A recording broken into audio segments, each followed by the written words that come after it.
সুপ্রিয় দর্শক, স্বাগত জানাচ্ছে জাদুর শহর, প্রাণের শহর ঢাকা। কত নামেই না রাজধানীকে ডেকে থাকেন এদেশের মানুষ। হয়তো এই বিশেষণ ভালোবাসারই আরেক নাম, কিন্তু রাজধানী ঢাকাকে দেখলে বোঝার জন্যই যে এই শহরকে মানুষ এত ভালোবাসে। তার কারণ হলো যেখানে সেখানে ময়লা আবর্জনা ফেলা, পোস্টারে ঢেকে ফেলা, সব অনিয়মই যেন এই শহরের বুকে খাটান নগরের মানুষ। এবার ভালোবাসার বহিঃপ্রকাশ থেকেই রঙিন করে সাজতে শুরু করেছে ঢাকার ফ্লাইওভার, পিলার, দেয়াল আর অলিগলি। নতুন প্রজন্মের শিল্পীর তুলির ছোঁয়ায় গ্রাফিতিতে সচেতনতামূলক বার্তা ছড়িয়ে দেওয়া হচ্ছে। এই বদলে যাওয়ার মধ্যে কিছু বিষয় নতুন করে আশার আলো স্বপ্ন হয়ে দেখা দিয়েছে। কিন্তু কোথায় কি বার্তা থাকছে? এই গ্রাফিতি কি সারা ঢাকাতেই ছড়িয়ে পড়ছে সরেজমিন ঘুরে? এসব প্রশ্নের উত্তর সহ গ্রাফিতির আদ্যপান্ত নিয়ে সাজিয়েছি এবারের পর্বটি। বিস্তারিত জানতে পুরো ভিডিওটি দেখুন। দর্শক চলুন চলে যাই মূল ভিডিওতে।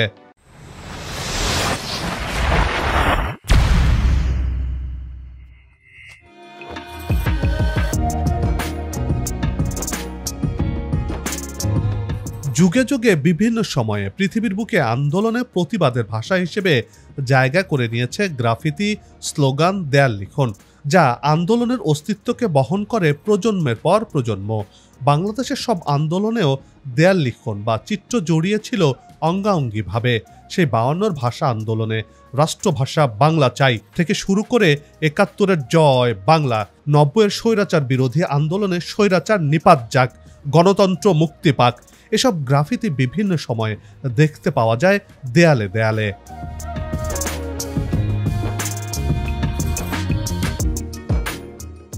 দেশের প্রায় সব সড়ক, মহাসড়ক, প্রতিটি পথ ঘাটে এখন অগণিত বিলবোর্ড, ব্যানার, ফেস্টুন, তোরণ সহ নানা রঙের মনোলোভা ও চিত্তাকর্ষক বিজ্ঞাপনের ছড়াছড়ি। প্রাণের এই শহর ঢাকার আরেকটি পরিচয় রয়েছে, যেটি আমরা দেখেও দেখি না। তা হলো এই শহরের মূল সড়ক, অলিগলি সবখানেই সগর্বে বিচিত্র রঙের, বিচিত্র বর্ণের আর ঢঙের নানা প্রকারের পোস্টার বিরাজ করে।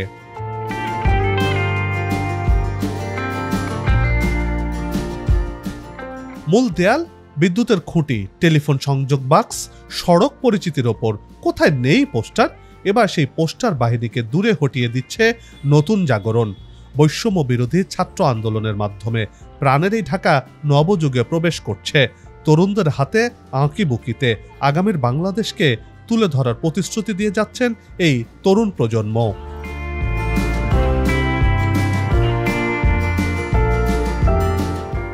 গ্রাফিতি হলো এক অদ্ভুত নান্দনিকতার নাম। গ্রাফিতি শব্দের উৎপত্তি গ্রিক শব্দ গ্রাফিয়েন থেকে এসেছে, যার বাংলা অর্থ করলে দাঁড়ায় লেখা। এটি মূলত ভাষা ও শিল্পের এক অনন্য সমন্বয়। পরাক্রমশালী দেশগুলো রক্তক্ষয়ী রাজনীতির বিরুদ্ধে প্রতিবাদের ভাষা এই গ্রাফিতি। এই গ্রাফিতিতে শিল্পীর মূল উদ্দেশ্য লুকিয়ে থাকে, আর সেটি হচ্ছে স্থায়িত্ব নয়, বরং তার সৃষ্টি মানুষের দৃষ্টি আকর্ষণের জন্য, সংযোগ স্থাপনের জন্য, সচেতন করার জন্য। বলা যায় এটি হচ্ছে তাৎক্ষণিকভাবে শিল্পের প্রতিবাদের ভাষা।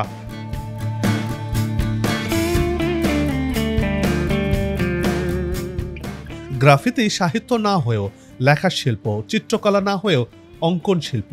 দুনিয়া জুড়েই বাজারে শিল্পকলার বাইরে এই গ্রাফিতি বা দেয়ালচিত্র জায়গা করে নিয়েছে। পৃথিবীর নানা জায়গায় এ ধরনের স্ট্রিট আর্ট বা পথশিল্প খুব জনপ্রিয়। এর ইতিহাস এতই পুরনো যে প্রাচীন মিশর, গ্রিক ও রোমান সাম্রাজ্যে এর নিদর্শনও দেখতে পাওয়া যায়। এই শিল্পকর্মগুলোর মূল উপজীব্য সমসাময়িক বিভিন্ন রাজনৈতিক কিংবা সামাজিক ঘটনাগুলো তুলে ধরা।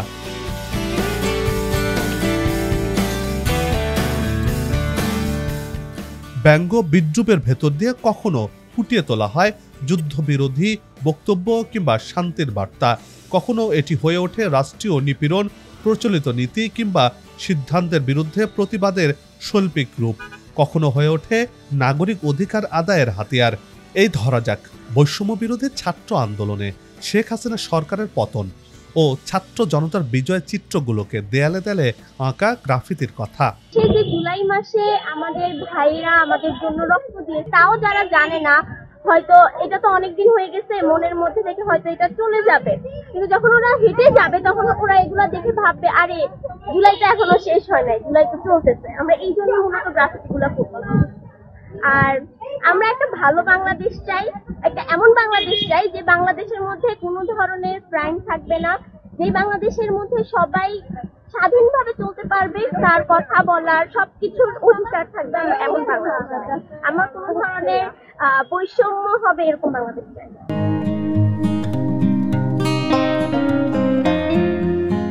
কিছুদিন আগেও দেশের আনাচে কানাচের দেয়ালগুলোতে কেবলই রাজনৈতিক দলগুলোর নেতা কর্মীদের বন্দনা, তোষামোদ ও প্রচারণায় ভরপুর দেখতে পাওয়া যেত। তবে তরুণদের হাত ধরে সে চিত্র এবার বদলাতে শুরু করেছে। বৈষম্য বিরোধী ছাত্র আন্দোলনে সরকার পরিবর্তনের সঙ্গে সঙ্গে বদলে যাচ্ছে দেশের বিভিন্ন দেয়ালের রূপ যৌবনও। এতকাল আশাহীন মানুষের মতো জীর্ণ শীর্ণ বিবর্ণ মলিন প্রাণহীন দেয়ালগুলো নীরবতা ভেঙে উচ্চারণ করতে শুরু করেছে ছাত্র সমাজের অব্যক্ত কথামালাগুলোকে। মানুষ যখন কথা বলতে যায় তখনই বাধা এসে পড়ে, না কথা বলা যাবে না। কেন? যেমন মত প্রকাশ করার স্বাধীনতা রয়েছে, তেমনি দ্বিমত প্রকাশ করার জন্য স্বাধীনতা পায়। আর আমরা চাই আমাদের নতুন যে প্রজন্ম এবং আমরা যে যাচ্ছি দেশকে আরো এগিয়ে গেছে যেন সর্বদারে নিয়ে যেতে পারি দেশকে, এটাই আমাদের চাওয়া, আর কিছুই না। আসলে এগুলো করা নতুন প্রজন্মকে জানানো হচ্ছে যে কিভাবে একটি দেশকে রিপ্রেজেন্ট করা যায়। আমরা এখানে নতুন দল পুরাতন দলকে আবার নতুন করে সাজাতে চাই, বাংলাদেশ পুরাতন বাংলাদেশকে আবার নতুন বাংলাদেশে রূপান্তরিত করতে চাই। এখানে যেন অন্যরা আবার পোস্টার না লাগিয়ে খারাপ হচ্ছে পোস্টার লাগিয়ে এটাকে আবার ময়লা আবর্জনে পরিণত না করে। আমরা চাই যেন এখানে কোনো পোস্টার লাগানো না হয়, এবং সিটি কর্পোরেশন থেকে যেই স্থানগুলোতে পোস্টার লাগানোর কথা বলা হয়েছে শুধু সেই স্থানগুলোতে যেন পোস্টার লাগানো হয়। শিক্ষার্থীরা মানুষের না বলা কথাগুলো, শোষণ প্রতিবাদের চিত্রগুলো তারা এঁকে দিতে শুরু করেছেন। ক্যাম্পাসের বিভিন্ন একাডেমিক ভবন থেকে শুরু করে গুরুত্বপূর্ণ ভবনের দেয়াল আর শরীর জুড়ে তা জায়গা করে নিয়েছে। এতে সীমানা প্রাচীরগুলো হয়ে উঠেছে প্রতিবাদ, সাম্য, অসাম্প্রদায়িক বিপ্লব ও ভ্রাতৃত্ববোধের অপূর্ব নিদর্শন। পথচারী থেকে শিক্ষক, শিক্ষার্থী সবার নজর কাটছে এসব মর্মস্পর্শী গ্রাফিতি। বিশেষ করে দেশবাসীর কাছে নতুন প্রজন্ম নতুন বার্তা দিয়ে যাচ্ছে, তা মানুষ গ্রহণ করছে, আগামীর বাংলাদেশ গড়ে তুলতে নতুন করে প্রতিজ্ঞাবদ্ধ হচ্ছে।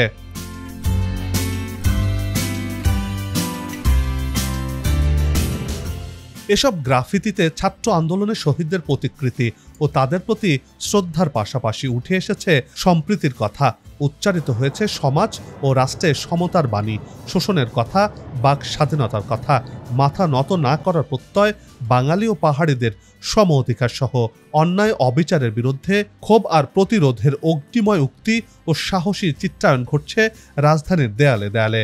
প্রতিবাদের পাশাপাশি শোষণের চিত্রায়নও দেখতে পাওয়া যায় তরুণদের ক্যানভাসে। ফ্রিডম ফাইটার্স নিয়ে বা পাস্ট টর্চার্স নিয়ে অনেক কিছু করা হয়েছে, বাট আমি অনেক কমই দেখছি যে যারা আমাদেরকে অনেক হেল্প করছে পার্সোনালি, যে দেখতে পাচ্ছেন রিক্সাওয়ালা মামারা আন্দোলনও করেছে আমাদের সাথে, ওরা নিজেরা একটা আন্দোলন নিয়ে বের হয়েছে। তাই আমি চাচ্ছি একটু তাদেরকেও তুলে ধরবো। আমি চাচ্ছি রিক্সা আর্ট করবো, বাট আই ডোন্ট নো, আমি কোনো প্রফেশনাল না, কোনো প্রমিসেস নাই, বাট আমি ট্রাই করবো যে রিক্সা আর্টের একটা ছায়া থাকুক। দেয়াল লেখনীতে সমতা, অসাম্প্রদায়িক চেতনা স্থান করে নিয়েছে এই প্রজন্মের মেধা মননে। এর সবই যেন গ্রাফিতের মাধ্যমে ফুটিয়ে তোলা হচ্ছে। আবার মৌলানা আব্দুল হামিদ খান ভাসানীর সে বিখ্যাত উক্তিও স্থান পেয়েছে দেয়ালে, শোনো ধর্ম আর দেশ মিলাইতে যেও না, পরে ফুলের নাম কি দিবা, ফাতেমা চূড়া। সামাজিক যোগাযোগ মাধ্যম ফেসবুকে গ্রাফিতি নিয়ে বিভিন্ন গ্রুপ ও পেজে উদ্বুদ্ধ হচ্ছেন শিক্ষার্থীরা। বাংলাদেশের জন্য নতুন করে স্বপ্ন দেখছেন তারা, অর্জন ও স্বপ্নের কথাই তুলে ধরছেন শিক্ষার্থীরা গ্রাফিতির মাধ্যমে।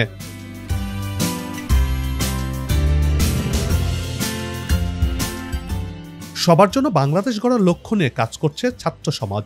শিক্ষার্থীদের এমন শিল্পকর্ম নজর কেড়েছে দেশের প্রতিটি মানুষের। পথ দিয়ে হেঁটে যাওয়া মানুষগুলো খানিক দাঁড়িয়ে দাঁড়িয়ে তরুণদের নানামুখী সৃজনশীল কর্মযোগ্য দেখে মুগ্ধ বনে যাচ্ছেন।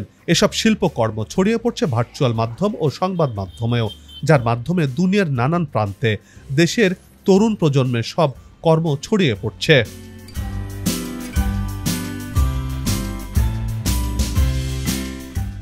বিভিন্ন রাজনৈতিক কিংবা সামাজিক বার্তা ছড়িয়ে দেওয়ার একটা শিল্পিত মাধ্যম হিসেবে পশ্চিমা দেশগুলোতে গ্রাফিতি খুবই জনপ্রিয়।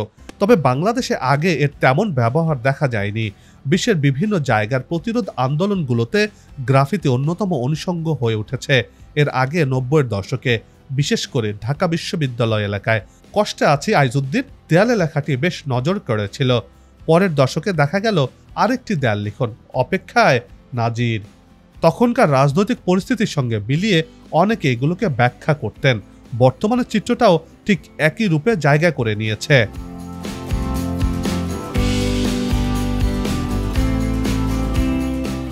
চিত্রকলার এই অপ্রথাগত মাধ্যমটি সমালোচনা কম কিন্তু নয়।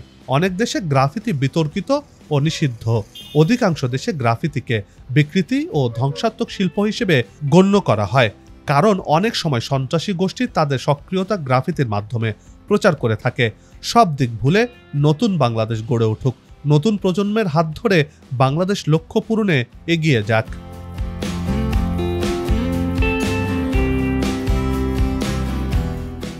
ঢাকা আবার সৌন্দর্যমণ্ডিত হয়ে উঠুক, পরিচ্ছন্ন হোক, অন্তত এক ধাপ এগিয়ে যাক তিলোত্তমা অভিযাত্রায়। ঢাকার পরিবেশ হয়ে উঠুক নাগরিক বান্ধব, পর্যটক বান্ধব।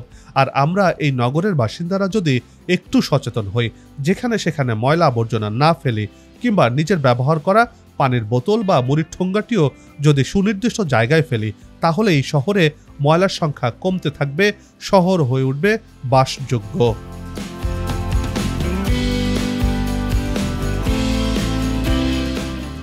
সবাই মিলে গাছ লাগাই, দেশের পরিবেশকে বাঁচাই, আসুক নতুন দিন, লাগুক খাওয়া উন্নয়নের পালে, এমন প্রত্যাশা রেখে এই পর্ব থেকে বিদায় নিচ্ছে। তবে যাবার আগে সেই একই অনুরোধ, যেখানে সেখানে ময়লা আবর্জনা ফেলবেন না, পরিবেশের ক্ষতি করবেন না, অযথা হর্ন বাজাবেন না, আপনার দেশের সৌন্দর্য রক্ষায় পোস্টার লাগানো থেকে বিরত থাকুন। যদি চ্যানেলটিতে নতুন হয়ে থাকেন, ভিডিওটি ভালো লাগে, তাহলে চ্যানেলটি সাবস্ক্রাইব করে ভালোবাসায় আবদ্ধ করবেন।